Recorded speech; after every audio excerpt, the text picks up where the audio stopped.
Hello दोस्तों, नमस्कार। आप लोगों का स्वागत है वीपी हाईफी सेंटर कोचिंग क्लास में। आज हम पढ़ेंगे 9th क्लास का गणित, पहला चैप्टर संख्या पद्धति। उससे पहले इसके फार्मूले के बारे में कुछ जानकारी ले लेते हैं, इसके बेसिक चीज़ कुछ जान लेते हैं। चलिए आइए देखते हैं। पहला है सम संख्या किसे कहते हैं। सम संख्या किसे कहते हैं, तो इसका आंसर होगा जो संख्या 2 से पूरी विभाजित हो जाती है उसे सम संख्या कहते हैं। जैसे में 2, 4, 6, 8, 10, 12, 14 आदि। कहने का मतलब है दोस्त, जो संख्या 2 से कट जाता है ना, उसी को हम सम संख्या कहते हैं। दूसरा है विषम संख्या किसे कहते हैं। इसका आंसर होगा जो संख्या 2 से पूरी विभाजित न हो उसे विषम संख्या कहते हैं। जैसे में 1, 3, 5, 7, 9, 11, 13, 15 आदि। कहने का मतलब है दोस्त, जो संख्या 2 से नहीं कटता है ना, उसी को हम विषम संख्या कहते हैं। जो संख्या 2 से नहीं कटता है उसी संख्या को हम विषम संख्या कहते हैं। जैसे में 1 है, 2 से कटेगा नहीं कटेगा, 3 है, 2 से कटेगा नहीं कटेगा, इसी को हम विषम संख्या कहते हैं। चलिए आगे देखते हैं। पूर्ण संख्या किसे कहते हैं। इसका आंसर होगा जो प्राकृतिक संख्या के परिवार में शून्य जुड़ जाता है उसे पूर्ण संख्या कहते हैं। कहने का मतलब है दोस्त कि पूर्ण संख्या किसे कहते हैं। देखिए, प्राकृतिक संख्या जो होता है वो 1 से स्टार्ट होता है। अगर उसी संख्या में अगर शून्य लगा देते हैं तो ये संख्या पूर्ण बन जाता है। तो यही है, देखिए पूर्ण संख्या किसे कहते हैं। तो जो प्राकृतिक संख्या के परिवार में शून्य जुड़ जाता है उसे पूर्ण संख्या कहते हैं। जैसे में 0, 1, 2, 3, 4, 5 आदि। देखिए यहाँ पर 0 है इसलिए ये पूर्ण संख्या हो गया है। अगर ये 0 नहीं रहता है ना तो इसको प्राकृतिक संख्या बोला जाता, लेकिन इसमें 0 लग चुका है इसीलिए ये पूर्ण संख्या हो गया है। तो यही कह रहा है कि पूर्ण संख्या किसे कहते हैं, तो कहा जाएगा जो प्राकृतिक संख्या के परिवार में शून्य जुड़ जाता है उसे पूर्ण संख्या कहते हैं। जैसे में 0, 1, 2, 3, 4, 5 आदि। ठीक, नेक्स्ट कह रहा चौथा कि प्राकृतिक संख्या किसे कहते हैं। इसका आंसर है गिनती की संख्या को प्राकृतिक संख्या कहते हैं। देखिए आगे ना दोस्त, जो प्राकृतिक संख्या होता है ना वो 1 ले स्टार्ट होता है और इसी प्राकृतिक संख्या के सामने अगर शून्य लगा देते हैं तो ये पूर्ण संख्या हो जाता है। लेकिन देखिए ऊपर तीसरा नंबर में देख लीजिए पूर्ण संख्या किसे कहते हैं। तो जो प्राकृतिक संख्या के परिवार में शून्य लग जाता है इसे हम पूर्ण संख्या कहते हैं। देखिए इसमें शून्य लगा दिए तो ये पूर्ण संख्या हो गया, और जो प्राकृतिक संख्या इसमें शून्य नहीं है तो ये प्राकृतिक संख्या हो गया है। ठीक, इसको याद रखना बहुत मतलब कि इम्पोर्टेंट चीज़ है ये। ठीक, अब देखिए अगला फिर कह रहा है कि पूर्णांक संख्या किसे कहते हैं। देखिए दोस्त एक बात समझ लीजिए, पूर्णांक संख्या और ऋणात्मक संख्या दोनों सेम होता है। ठीक, कह रहा है इसका आंसर होगा कि जो संख्या माइनस से स्टार्ट होती है उससे पूर्णांक संख्या कहते हैं। कहने का मतलब है कि जो संख्या माइनस से स्टार्ट होता है ना उसको पूर्णांक संख्या कहते हैं, और ऋणात्मक संख्या भी माइनस से स्टार्ट होता है उसको भी ऋणात्मक संख्या कहते हैं। जो संख्या माइनस से स्टार्ट होता है ऋणात्मक या पूर्णांक संख्या कहते हैं। लेकिन अभी आप लोग यही इतना समझिए पूर्णांक संख्या किसे कहते हैं। तो जो संख्या माइनस से स्टार्ट होती है उसे पूर्णांक संख्या कहते हैं। जैसे में -1, -2, -3, -4, -5 आदि, ये सब पूर्णांक संख्या है। चलिए आगे आइए, अगला कह रहा है अभाज्य संख्या यानी कि रूढ़ संख्या किसे कहते हैं। अभाज्य संख्या किसे कहते हैं। इसका आंसर होगा जो संख्या प्राकृतिक संख्या 1 से या अपने को छोड़कर किसी अन्य संख्या से विभाजित नहीं होती है उसे हम अभाज्य संख्या कहते हैं। कहने का मतलब है जो अभाज्य संख्या किसे कहते हैं, जो संख्या स्वयं से कटती है ना उससे हम अभाज्य संख्या कहते हैं। मतलब कि 1 है, 1 क्या है, ये अभाज्य संख्या है क्योंकि ये स्वयं से कटता है, किसी भी संख्या से नहीं कटता है, जब कटेगा तब स्वयं से कटेगा। 2 है, ये अभाज्य संख्या है, तो ठीक, ये जब कटेगा तो स्वयं से कटेगा, किसी भी संख्या से नहीं कटेगा। 3 है, 3 अभाज्य संख्या, जब कटेगा स्वयं से कटेगा और कोई भी संख्या से नहीं ये कट सकता है, उसी संख्या को हम अभाज्य संख्या कहते हैं। जो संख्या स्वयं से कटता है, अपने आप से कटता है, उसे हम अभाज्य संख्या कहते हैं। नेक्स्ट, यौगिक संख्या किसे कहते हैं? 7वां नंबर पर है, यौगिक संख्या किसे कहते हैं? इसका आंसर होगा जो संख्या 1 या अपने को छोड़कर किसी अन्य संख्या से विभाज्य हो जाती है उसे यौगिक संख्या कहते हैं। कहने का मतलब है दोस्त, यौगिक संख्या उसे कहते हैं जो संख्या 1 से और स्वयं से और किसी भी और संख्या से कट जाती है उसे यौगिक संख्या कहते हैं।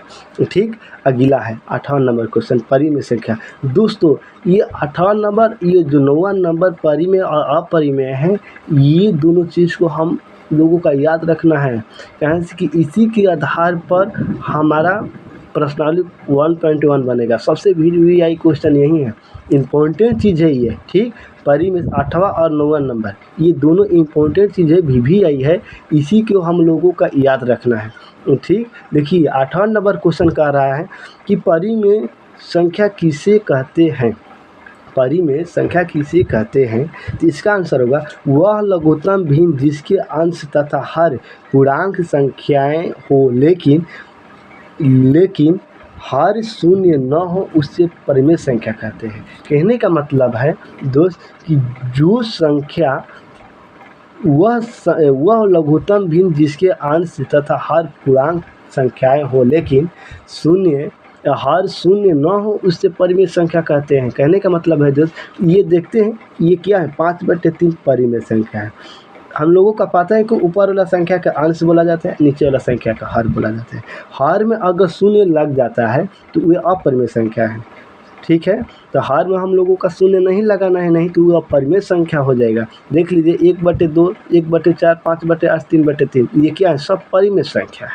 ये क्या है, परिमेय संख्या है, परिमेय संख्या हो जाएगा। और जिस संख्या के नीचे यानी कि बट्टे के नीचे हर में अगर शून्य लग जाता है तो ये संख्या परिमेय नहीं कहलाएगा, वह संख्या अपरिमेय कहलाएगा। ठीक, समझ गए? जैसे देख लीजिए अंश में मतलब शून्य रहता है तो कोई दिक्कत नहीं, लेकिन हर में नहीं रहना चाहिए। अंश में रहना चाहिए लेकिन हर में नहीं रहना चाहिए, नहीं तो यह अपरिमेय संख्या हो जाएगा। ठीक, आइए नेक्स्ट में, अपरिमेय संख्या किसे कहते हैं?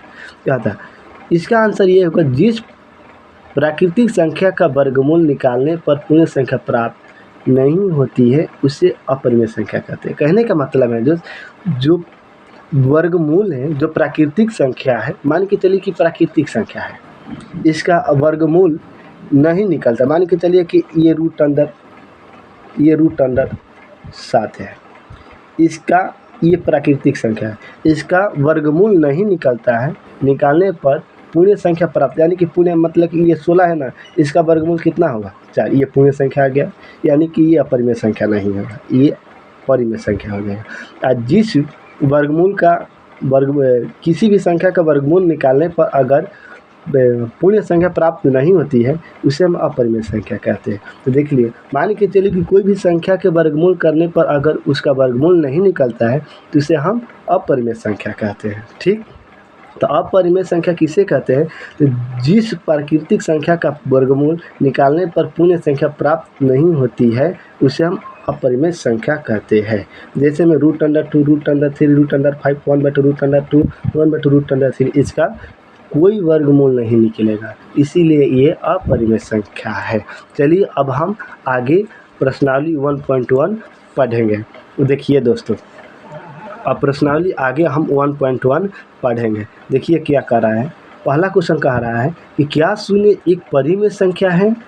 क्या इसे आप P/Q के रूप में लिख सकते हैं जहां P और Q पूर्णांक है और Q नॉट इक्वल टू 0 है। कहने का मतलब है दोस्त, ये जो है ना, इसको नॉट इक्वल टू 0 बोला जाता है ना, तो Q नॉट इक्वल टू 0 है। कहने का मतलब है कि जो Q है ना, Q के स्थान पर शून्य नहीं है।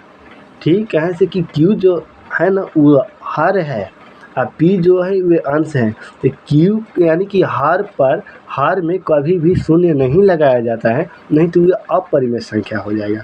तो ये जो Q है ना, Q का स्थान पर शून्य नहीं है, इस शून्य P के स्थान पर है। देखिए लिखा जाएगा आंसर में, हाँ शून्य एक परिमेय संख्या है, इसे हम P/Q के रूप में लिख सकते हैं। ठीक, जैसे में देखिए 0/4, 1/2, 1/3, 1/4, 3/4 आदि। मतलब कि यही इसका आंसर हो गया। मतलब कि हर में देखिए, हर में कोई भी हर के नीचे शून्य लगा है? नहीं लगा है। अगर शून्य लग जाते हैं तो ये संख्या परिमेय नहीं होगा, वो अपरिमेय हो जाएगा। ठीक, आगे चलते हैं। दूसरा क्वेश्चन कह रहा है कि 3 और 4 के बीच में 6 परिमेय संख्या ज्ञात कीजिए। देखिए दोस्तों, 3 और 4 के बीच में बोल रहा है कि 6 परिमेय संख्या ज्ञात कीजिए। 6 कह रहा है ना, अगर कोई भी संख्या में पूछेगा कि इतना संख्या ज्ञात कीजिए, मतलब कि इसमें पूछ रहा है कि 6 परिमेय संख्या, मतलब कि 3 और 4 के बीच में 6 परिमेय संख्या ज्ञात करें। 6 परिमेय संख्या कहते हैं तो एकरा में 1 पॉइंट हमने के बढ़ गए, एकरा में 1 पॉइंट हमने के मतलब कि 1 पॉइंट मतलब कि बढ़ जाएंगे। मान के चलिए कि 6, अब इसका आंसर लिखेंगे कि 6 परिमेय संख्या लिखने के लिए हर को 6 + 1 यानी कि हर जो है 1 पॉइंट बढ़ जाएंगे। तो 6 में 1 जोड़ देंगे तो 7 हो जाएगा, तो 6 में 1 जोड़ देंगे तो 7 हो गया। ठीक, अब देखिए ये जो क्वेश्चन है, क्वेश्चन लिख दिया यहाँ पर। देखिए दोस्तों, ये जो क्वेश्चन है 3 और 4 के बीच में 5-6 परिमेय संख्या ज्ञात करना। देखिए 3 लिख दिए, यहाँ पर कितना आया है? 7। 3 में 7 हर और अंश में दोनों में मल्टीप्लाई करना है। मतलब कि दोनों अंश और हर में दोनों में जा कर के गुणा करना है। 7 जा कर के दोनों में गुणा हो जाएगा। देखिए बट्टे के ऊपर और बट्टे के नीचे भी। तो देखिए 3 × 7 बट्टे में, मान के चलिए कि 3 के नीचे कुछ भी नहीं तो 1 छिपा हुआ है, तो 1 × 7, तो 3 से 7 से गुणा करेंगे तो 21 होगा, और 7 से 1 से गुणा करेंगे तो कितना होगा? 7 होगा। ठीक, अब मतलब कि चारों को इसी तरह से बनाएंगे जैसे 3 का अभी बनाए हैं। तो देखिए 4 × 7 अब बट्टे में 7, मान के चलिए कि बट्टे के 4 के नीचे अगर 1 भी नहीं लिखेंगे तो चले जाएगा। ठीक, अब देखिए 4 से 7 से गुणा करेंगे तो 28 होगा, और 7 जो कहते हैं। अब देखिए ये इसको देखिए ये क्या है? इसका जो हर है 7 है, इसका भी हर 7 है, यानी कि इसका दोनों हर मतलब कि सेम है। तो इसका अंश कितना है? डिफरेंस है, यानी कि अलग अलग है। तो हम लोगों का जो हर है वो हर सेम लिखाएगा, और 21 से लेकर 28 के बीच में जो भी संख्या है उसको लिख देंगे।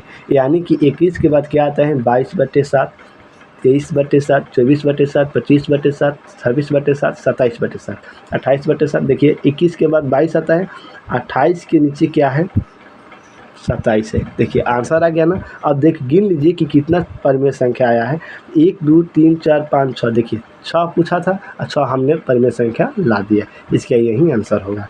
ठीक, तीसरा क्वेश्चन देखिए क्या कह रहा है।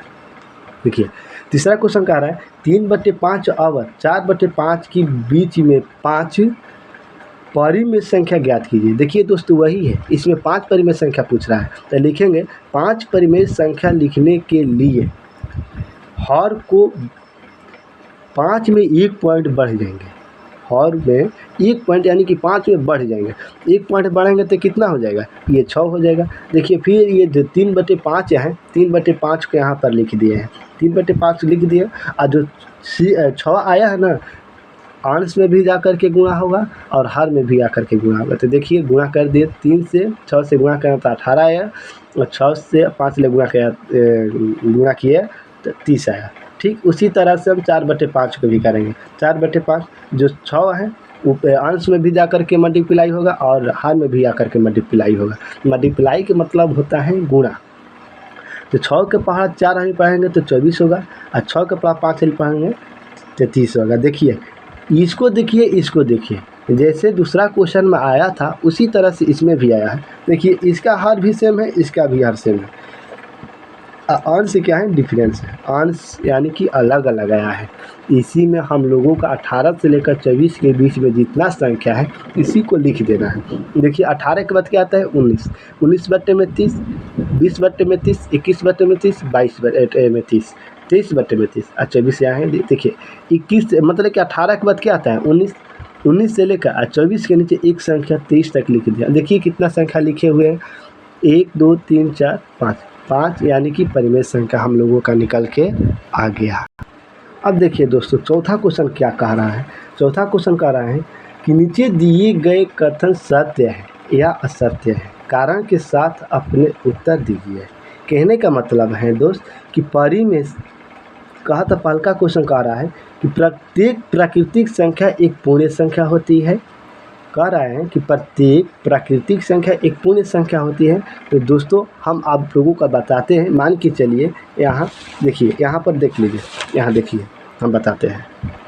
देखिए दोस्तों, मान के प्रत्येक संख्या एक पूर्ण संख्या होती है। प्राकृतिक संख्या का मतलब क्या होता है? प्राकृतिक संख्या का मतलब होता है जो संख्या एक ले स्टार्ट होती है, 1 2 3 4 5 6, मतलब कि जो संख्या एक ले स्टार्ट होती है वो प्राकृतिक संख्या है। अब पूर्ण संख्या का मतलब क्या होता है? पूर्ण संख्या का मतलब ये होता है जो संख्या शून्य से स्टार्ट होता है उसे हम पूर्ण संख्या कहते हैं।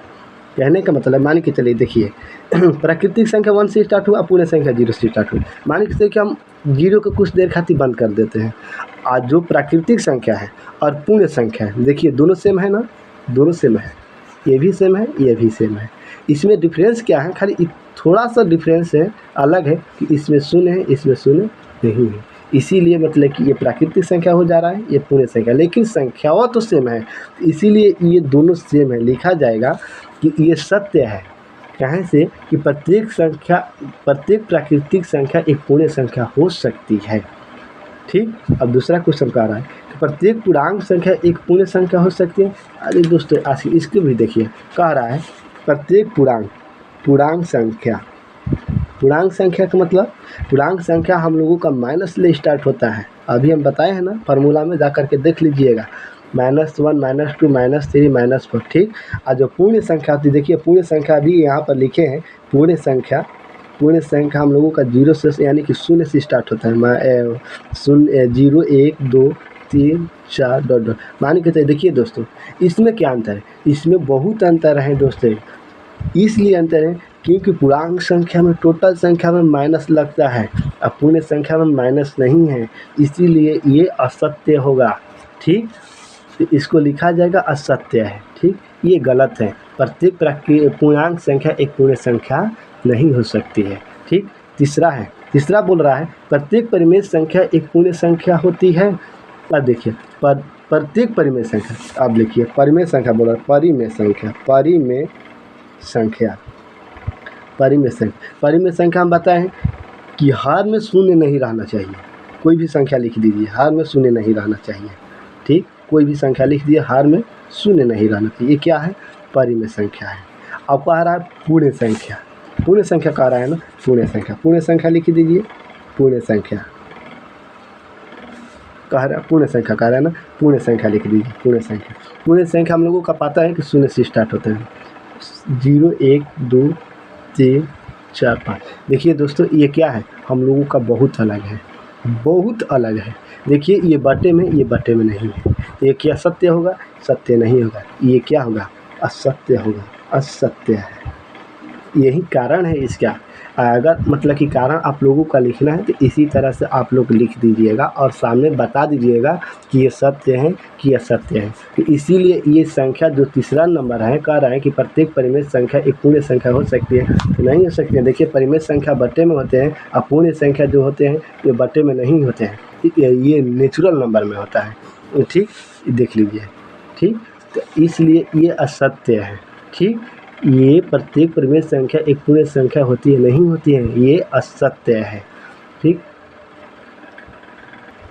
अगर दोस्तों आप लोगों का समझ में नहीं आया है तो फिर से इस वीडियो को मतलब बैक करके देख लीजिएगा, बहुत अच्छे से अब समझ में आ जाएगा। अगर दोस्तों आप लोगों का ये वीडियो समझ ठीक लगा है या समझ में आया है तो इस वीडियो को लाइक, सब्सक्राइब और शेयर ज़रूर करना, कमेंट भी करना। ठीक है। अगली वीडियो में हम मिलते हैं। जल्दी लेकर के आ रहे हैं प्रश्नावली 1.2।